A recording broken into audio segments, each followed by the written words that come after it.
Bonjour Altino. Bonjour Maximilien. Merci de venir ici dans le sud, me parler un petit peu de la marque SRAM, la société SRAM, le groupe SRAM. Alors c'est vrai qu'on s'y perd un tout petit peu, Trouvetive, Avid, SRAM.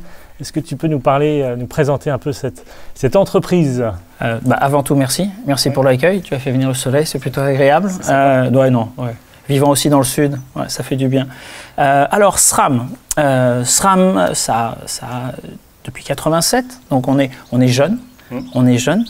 Même si beaucoup de gens nous connaissent depuis longtemps, on va dire, mais on reste une entreprise assez jeune.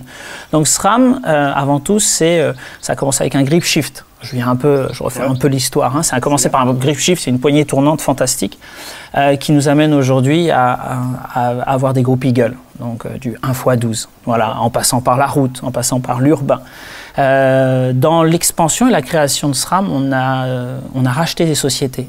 On a racheté leur expertise, on a racheté leur savoir-faire, sans dénaturer leur génétique, comme RockShox, pour tout ce qui est suspension, comme Trouvative, pour tout ce qui est pédalier, cintre, potence, tige de selle, Avid, pour les freins, qui aujourd'hui n'est plus une marque qui existe en tant que telle, mais qui existe en tant que composant, mais non plus en tant que composant accessoire, et plus en tant que frein, puisque ça a été repris par la marque SRAM.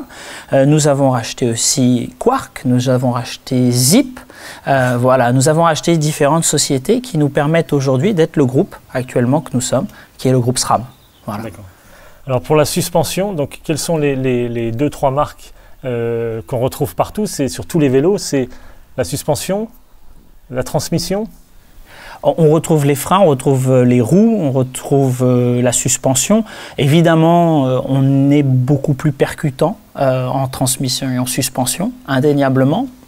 Ce sont les deux, on va dire, les deux mamelles les plus importantes chez SRAM, celles qui nous nourrissent et qui nous permettent de faire du développement sur d'autres composants. Ouais. Ok, donc on voit des produits qui sortent en permanence, des nouveaux produits.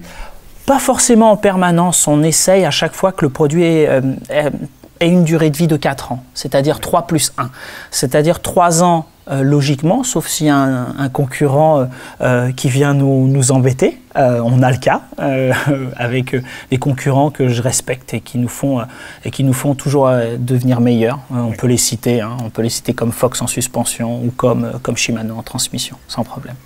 Ok, alors en tout cas c'est vraiment sympa de venir ici. Dans la prochaine vidéo, on va parler un petit peu de suspension, si tu es d'accord. Donc il y a ici un vélo qui est devant nous, on va parler d'une fourche, on va parler aussi d'un amortisseur. Oui, okay. On va parler de la Pike, la nouvelle Pike, qui est notre benchmark en enduro et qu'on a décliné sur maintenant, plus sur une utilisation all mountain trail, c'est-à-dire en dessous de 150 mm de débattement et proposé à des utilisateurs qui n'avaient pas accès à ce produit-là, à toutes les nouvelles technologies.